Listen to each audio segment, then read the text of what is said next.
Le juste ne vit pas de sa justice. Shalom bien-aimés dans le Seigneur. Notre méditation du jour s'intitule « Le juste ne vit pas de sa justice ». Nous tirons notre texte dans Galates 3:12 qui nous dit ceci. « Et que nul ne soit justifié devant Dieu par la loi, cela est évident puisqu'il est écrit « Le juste vivra par la foi ». Alléluia. Puisqu'il est écrit que nul ne soit justifié devant Dieu par la loi, alors il est possible que vous soyez un chrétien fervent et souffriez sans être béni sur la terre. Et ce ne serait pas la faute de Dieu. Voulez-vous une preuve scripturaire? Une preuve se trouve dans l'histoire de Lazare le pauvre, histoire que Jésus avait racontée dans Luc 16, 19 à 31. En effet, Lazare, craignant Dieu, était mendiant et malade. Quand il était mort, les anges sont venus le prendre pour l'au-delà. Pensez-y. Pourquoi quand Lazare fut malade, les anges n'étaient pas venus lui donner à manger et changer sa condition de vie?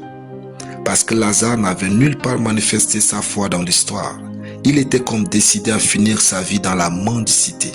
Et nul ne soit justifié devant Dieu par la loi. En tant que chrétiens, nous sommes justifiés en Christ. Mais le fait d'être juste ne peut pas nous garantir une vie agréable et prospère. Car le juste vivra par la foi et non par sa justice. Nous devons exercer notre foi. La foi est ce qui fait bien vivre le juste, c'est-à-dire ce qui donne au juste une vie correspondant à sa nature de juste n'est pas sa justice, mais sa foi ajoute pleinement de sa justice. Durer à l'église ne veut pas dire que vous êtes qualifié à recevoir plus de bénédictions spirituelles, matérielles et financières que le nouveau croyant qui vit par la foi. Apprenez à vivre par la foi. Apprenez à espérer chaque jour vivre un miracle. S'il est écrit que le juste vivra par la foi, cela implique que sans la foi, le juste mourra.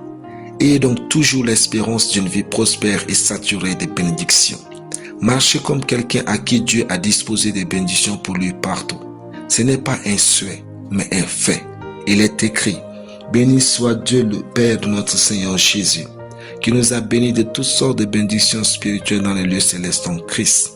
Ephésiens 1:3. La foi est le code d'accès au compte de Dieu dans le monde entier. La foi est votre ceinture sur le chèque en blanc de Dieu pour puiser dans votre héritage céleste. Alléluia. Prions. Merci Père pour ta parole. Je vis par la foi et ma prospérité dans ce monde est infinie au nom de Jésus. Amen. La lecture biblique en une année, Psaume 91 à Psaume 95. Soyez bénis, c'était le pain du ciel.